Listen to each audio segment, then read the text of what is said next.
Hail, hail, the Celts are here, and what the hell do we care now? We've maybe just picked up a win that could be the turning point of the season, as Celtic went out and beat Motherwell by 3 goals to 2, in a game that wasn't smooth sailing by any stretch of the imagination, but had plenty of signs of progress and really was a new look Celtic in so many ways, in terms of how we set up on and off the ball, and the routes to goal that we ended up exploiting and trying to use all the way throughout the game. And the win couldn't have came at a better time. We're now in the next international dead zone, the last one until March, and this is going to set up the meaty, the big chunky part of the season where everything is going to be really decided in terms of Europa League progression, as well as everything else domestically, as well as the meeting that we've got at point of recording today with the Celtic Fan Collective and the hierarchy at Celtic Park. This international period could be the buffer, could be really the palate cleanser for what is going to be the rest of the season, the final year of Brendan Rodgers' current contract and everything else for the season ahead. In the video today, I'm going to be breaking down everything that I thought went well for Celtic, seeing a lot of your thoughts and feelings in the aftermath across social media.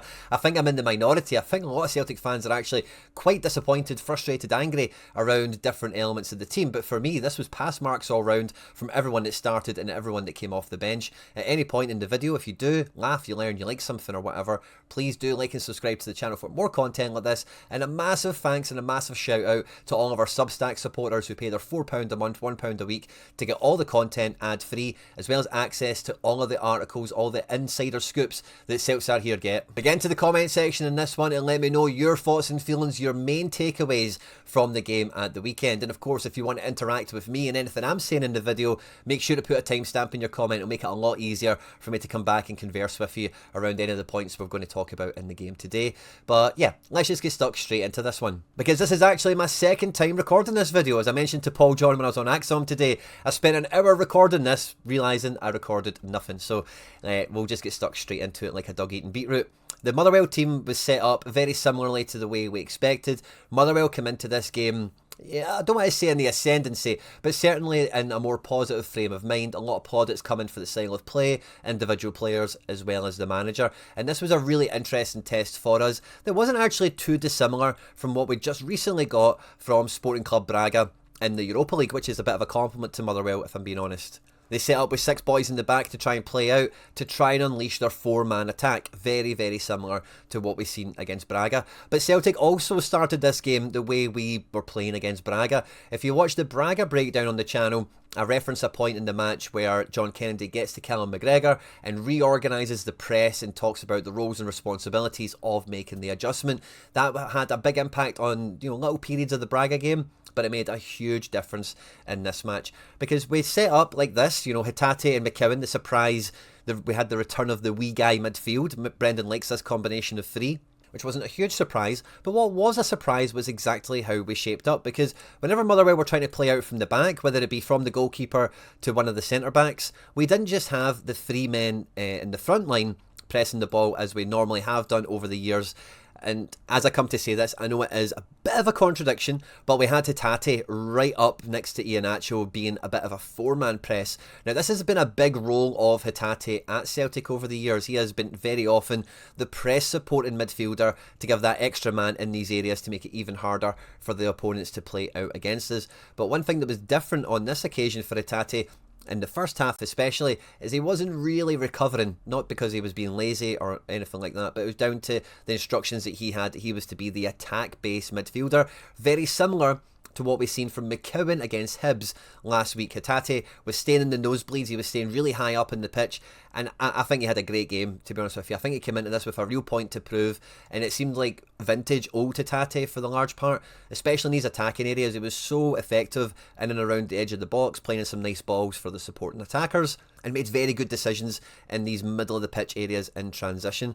But this had a knock-on effect. Not only did we have Hatate pushing up and being the press support a lot more, but we had McKeown and McGregor coming together as almost little kind of Siamese twins in the middle of the midfield, and they were being much more of that double pivot, that 2-man engine room that a lot of Celtic fans have been calling for. Neither one of them overly attacking, neither one of them overly defensive. And just with the way we set up, if we were to zoom out and have a look at the pitch, with Sirachi and Ralston not being too far away from the Motherwell defensive third, whenever they are trying to press out, we've got players that are maybe in a deeper position that could jump depending on loose balls and whoever the runners could be. And this off the ball, this 4 4-4-2 or 2-4-4, however you want to think of it as, was a lot more aggressive and a lot more ambitious than the way we normally press, because generally at Celtic our structure has been off the ball, on the ball, split the midfield across the pitch, and yeah, are we going to try and press them? Are we going to put Hatate up next to Kyogos and Iheanachos and Adam Idas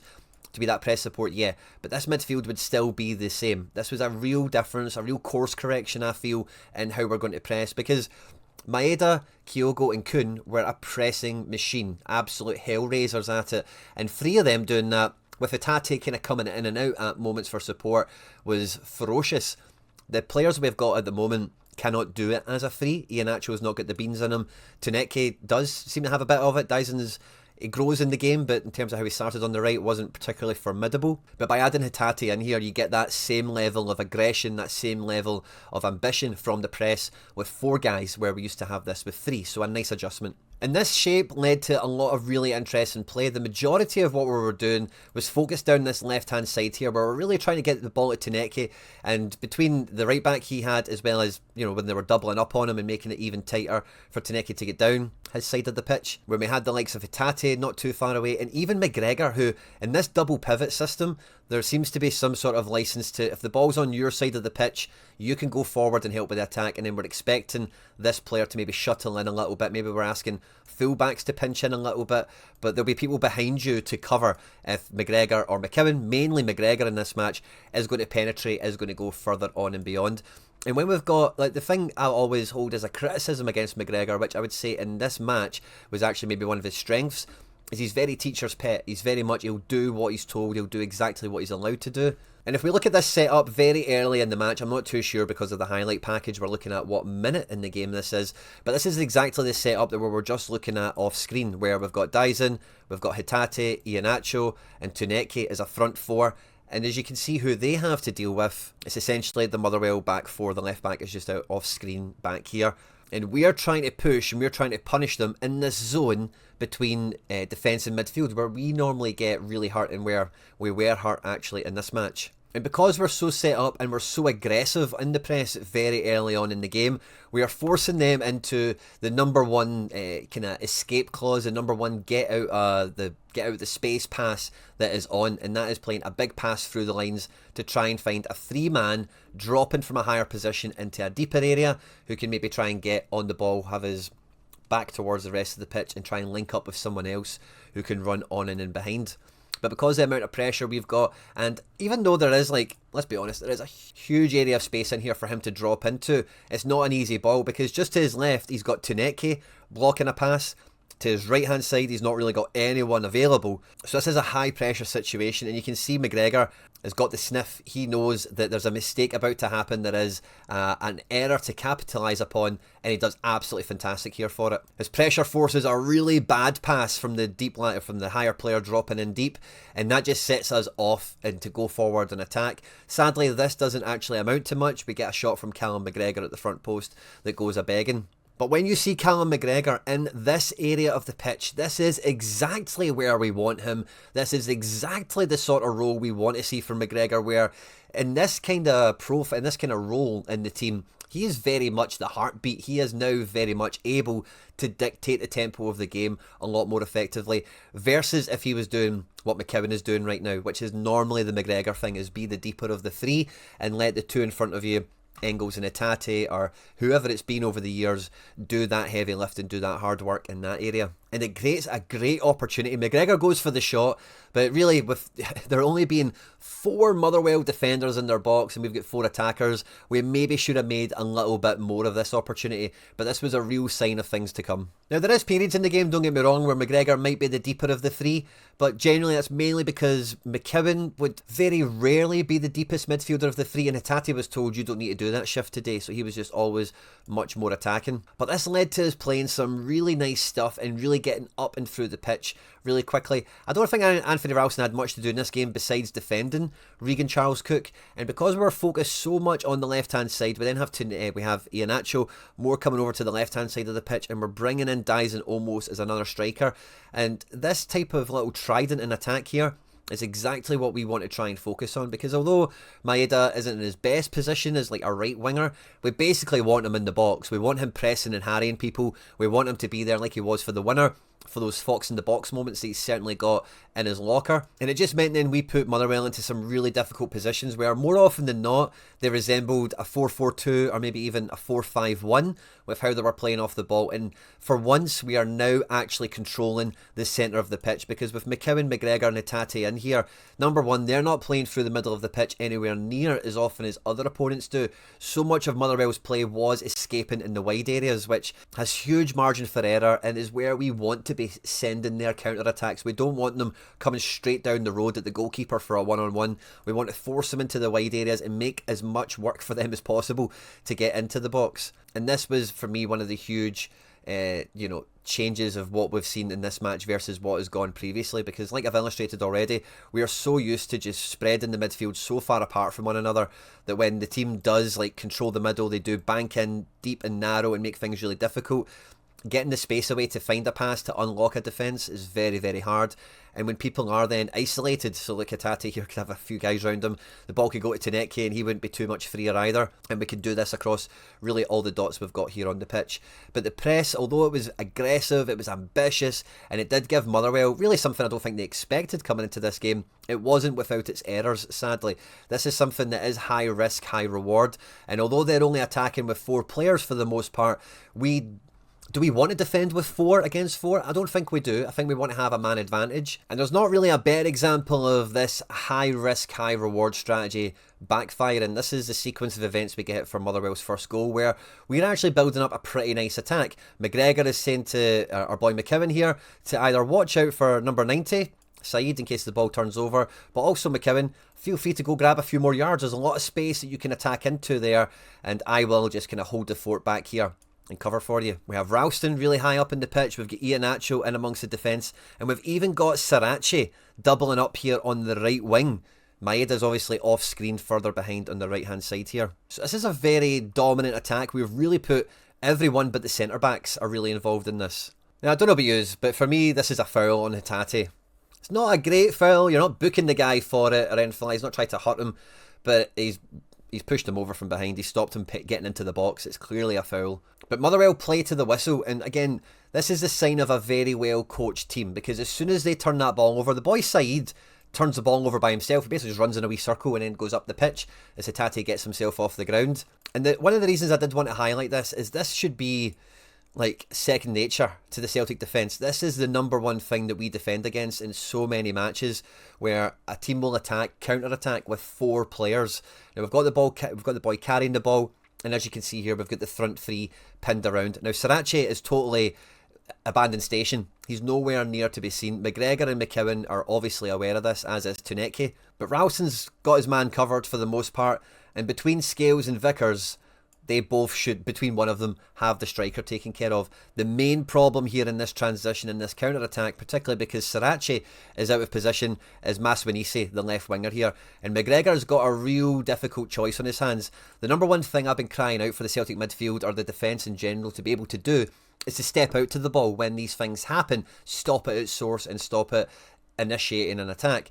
And McGregor sizes himself up to either confront the ball here or do something about it. But sadly, he just jockeys into position to show him, going past your pal out here, I'm not going to let you play inside. There's no inside pass that's really on for the player anyway, but I'm going to show you outside. Now, when McGregor does this, especially when you look at his body position and you look at the opponent here on the left wing, he's given him a real head start. Now, McGregor knows that ball is going to go out there and he needs to be off to the races like a shot. I would personally...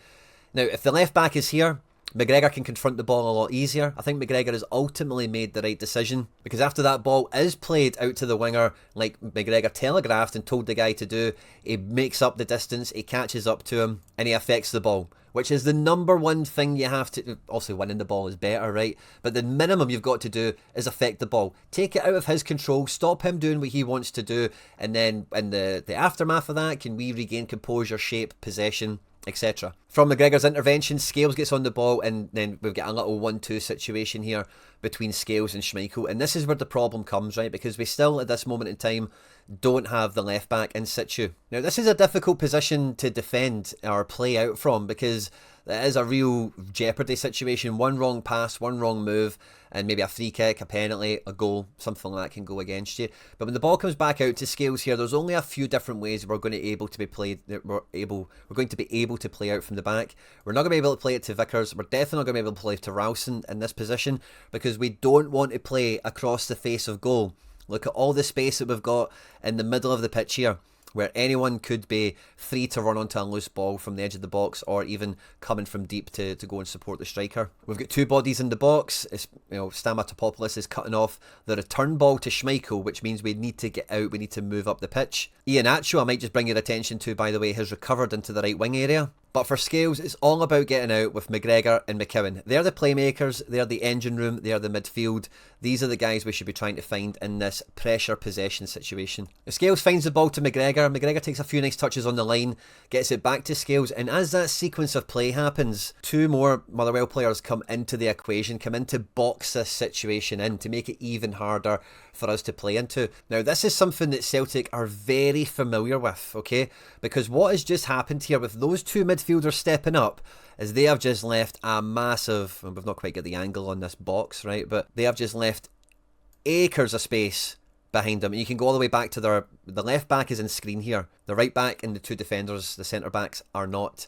But there is huge space up the rest of the pitch. Now, McKeown, when he's going to receive this ball here, has got finite options, of course. There's nothing stopping him moving forward. Get these players to engage, and then can we play the ball to somebody else that's up in this space here? We know Tuneki isn't too far away. Sriracha won't be too far away either. And between the likes of Dyson and Hatate, again, they shouldn't be that far away, especially with the range of passing McKeown has. Now, Ralston's calling for the ball, and he's the one that receives it. For me, this is the fault of the goal. We should not be playing the ball to Ralston here. We're going to cross the face of goal, and then in the middle of the picture, we've got Regan Charles-Cook and Carter Vickers. They are the only two people in the box right now.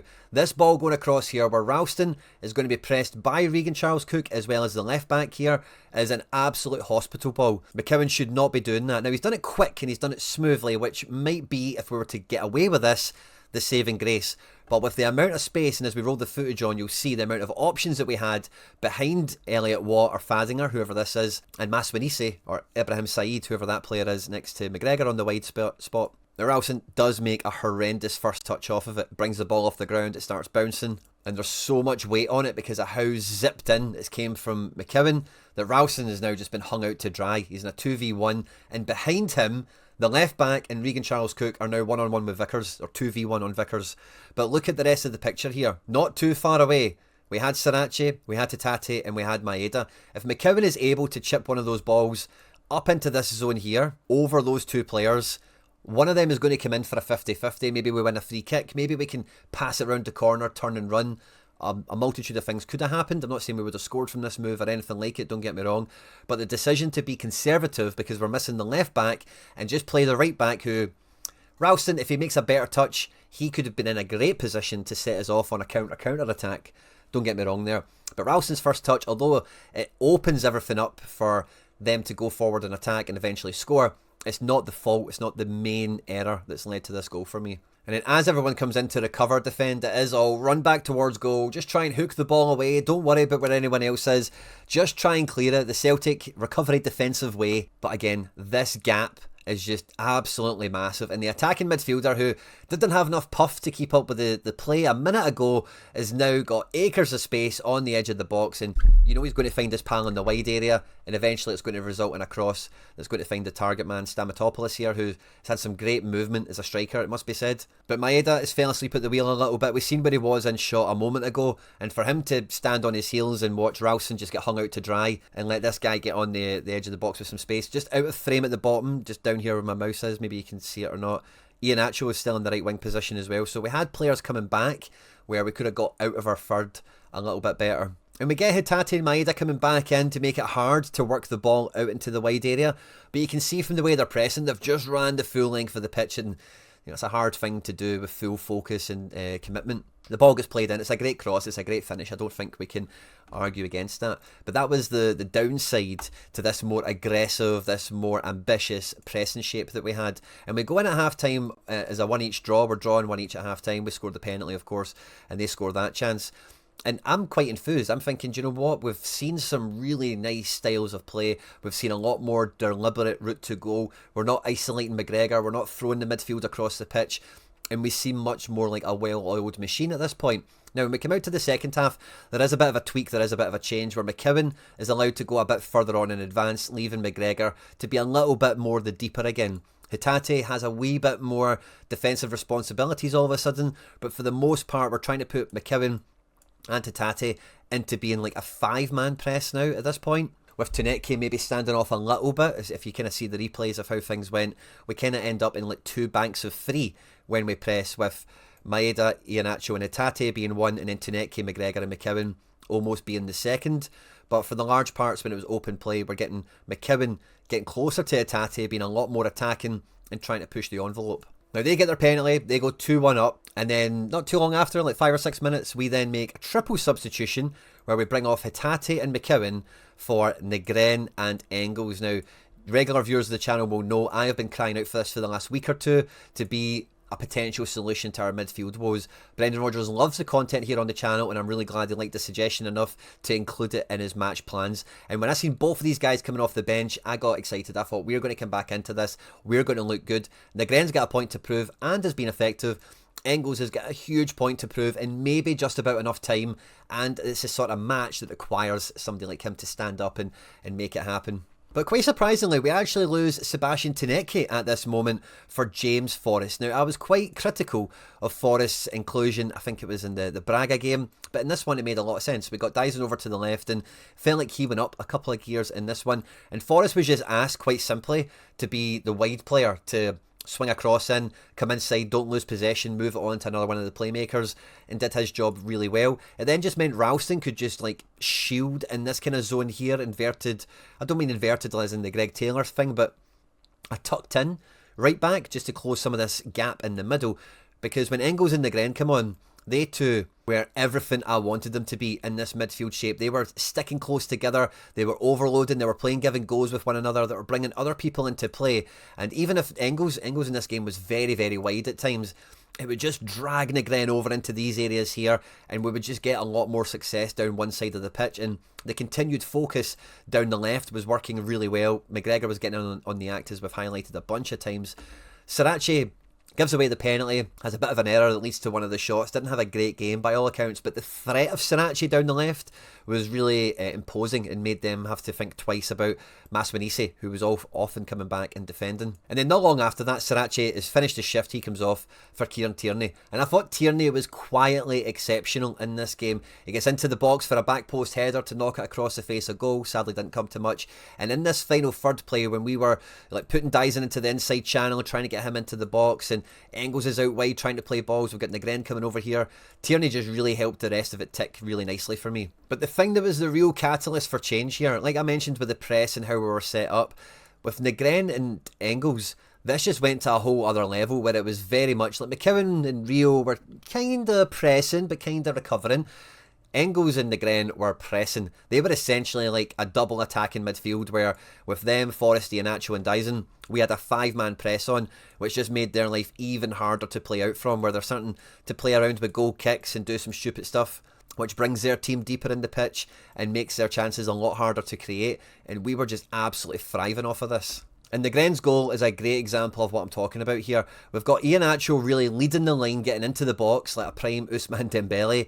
But then in and behind him, we have Maeda, we have Engels, we have Negren, and we have Forrest, all ready to pounce. A much more aggressive press where their defensive midfielders are now right on the edge of the box, about to come back in, which just brings the rest of their team back in, or creates massive spaces where they're going to have to go really long to try and find somebody, or if they do go really long, they're not going to find anyone, and we're going to get it and maintain the pressure. And as soon as they get sucked in, the two defensive midfielders, to playing with the goalkeeper, and they're just trying to pick this up from the training ground, mistakes happen. We have flooded that with one person more than they would have expected or prepared for, or were even maybe cognizant of in the moment. Mistake happens, Negren gets on the end of it, and we equalise for 2 each. But one thing I want to highlight in this frame to really send home how aggressive we are pressing, this is Liam Scales. This is their attacking midfielder. We are really like, we are 2-1 down. Let's go up the gears. Let's push. Let's go attacking. Let's really throw everything at it. We do not leave here without 3 points attitude. which to be brutally honest, we have missed in large parts of the game. But we go to 2 each, and we really do feel like we're in the ascendancy in this match. The only other substitution that is bound to happen is Iheanacho leaves the pitch, and we get Michel Ange Balikwisha, or Mickey as I'm going to be calling him. We then get Daizen Maeda returning to the centre forward position, and this for me was, I've been waiting for Balikwisha to have a good game, to have something positive to say about him. Been a long time fan of this signing, and a player that I think Celtic should have been long after.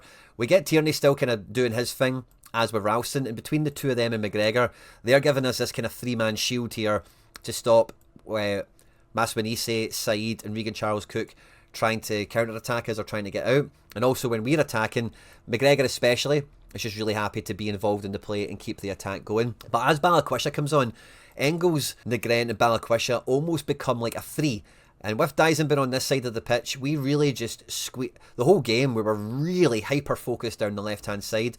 But Engels, Negren and Balikwisha became a bit of an attack midfield department where Engels, we'll have a look at the highlight for the winning goal, but quite often Engels, again, his best football for Celtic for me is domestically, has been very often when he's been on the left of the midfield. I was very surprised at how effective his left foot was, because normally when he's in these areas he wants to come inside and he wants to have that big range of passing into the back post or over the top for a runner, that kind of thing. But when he was out on the left hand side, his wee pal, and you can tell they're big pals if you watch the training footage, they're always together in warm-ups and coming out the changing room and stuff. It really just clicked together. I mean, you've got someone like Negren, who is a great foil for these types of players. This three, Negren, Balikwisha and Engels, in those last stages of the game, excuse my little malfunction here with the arrow, were the real catalyst for creation. The main thing we have missed in recent games is this ability to throw the kitchen sink at it, to push it over the top. But you really did feel that Engels, Balikwisha and Negren knew what was required and knew how to go about doing it. And we get some lovely interplay between all three of them, as well as when McGregor comes into the reckoning, as well as Tierney. And I really did feel that this three is something that could be the future of our setup, of our team. Now, I was very impressed and very happy with McKeown and Rio, their contributions, especially in the first half, maybe less so for what they did second half. But this felt like a real going up the gears move, you know, where we bring in Negren and Engels, and we were now all of a sudden in fifth gear. We were in top gear all of a sudden, really going after it. And like I've said a few times, that's something we've really struggled to do. And this overall is lovely play. It comes from a second ball from a corner where they've cleared it. Tierney and McGregor have cleaned it up at the back, and we've just played it back out to the corner taker, Engels, who's got himself back on side in acres of space down the left. We also have Anthony Ralston in support, as well as Balikwisha looking to go down the line. Now, Balikwisha, in the minutes he had in this game, didn't put a foot wrong. He never really loses possession. He never actually really tries much, which I think has been the core of the frustration from Celtic fans when we've seen him on.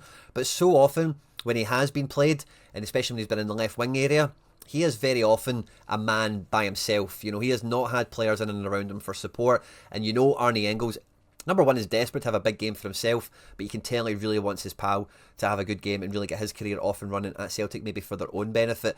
This pass through from Engels kills three guys, gets it right into Balikwisha's toes, but Balikwisha's first touch changes his body position, sets him going forward towards the byline, and it absolutely sticks to him. There's no chance that this defender is ever going to get to the ball before Balikwisha. And sometimes you think about Daizen's and other players like that, their first touch that sets them off can be a bit of a free ball for a defender to recover into, but Balikwisha's touch was very, very good, very clean, and he almost uses the instep of his boot to bounce the ball into the area he wants it to go into. I say the defender's got no chance of getting there, and look at Daizen when he is on frame right now. This is what you want from your striker, not the floating to the back post, hiding behind defenders crap that we've seen from Adam Ida and one or two other guys over the years, but it's get between guys, go across the face of goal, get there before anyone else, and pop up in the blind spot. Now, it is a second ball from a corner, so we still do have the likes of Scales and Vickers in here, but it's a great ball at a great time into a great area from Balikwisha, and Maeda makes the hard bit look easy. Now, it's very hard to get a good still image, but Daizen wheeling away and celebrating like this. We've seen it already once this season.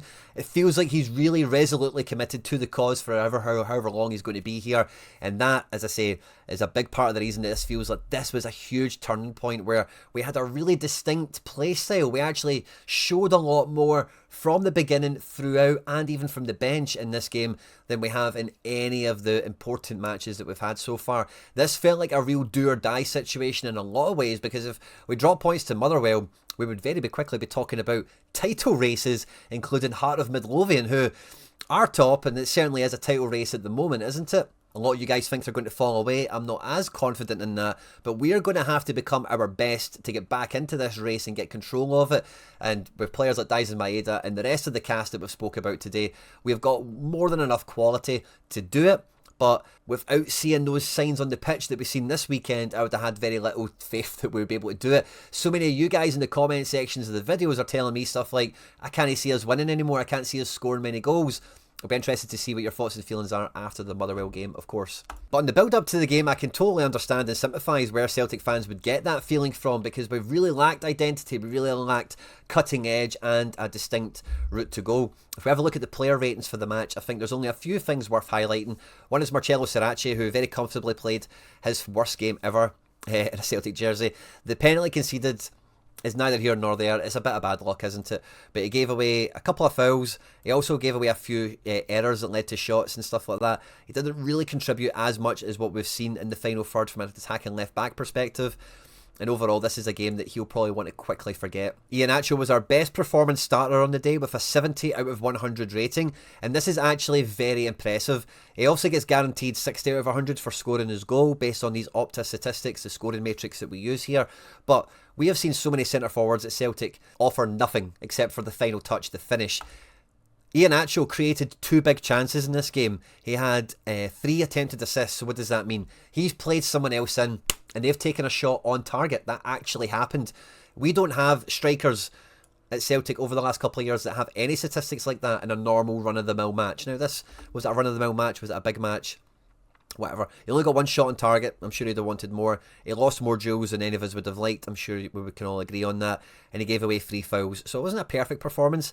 But this actual ability to play other people in so they can shoot is something we've been missing in our arsenal, in our repertoire for a very long time. And that is great to see.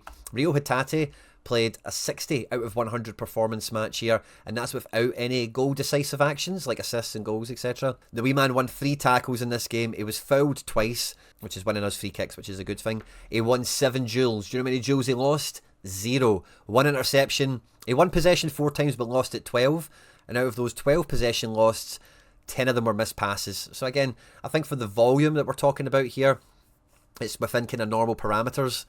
He could have done a little bit better with some of the moments he had in this game, like the ball from Daizen. Maybe a bit unlucky. Daizen didn't shoot there and he tried to square it. 30 passes in total for Hatate.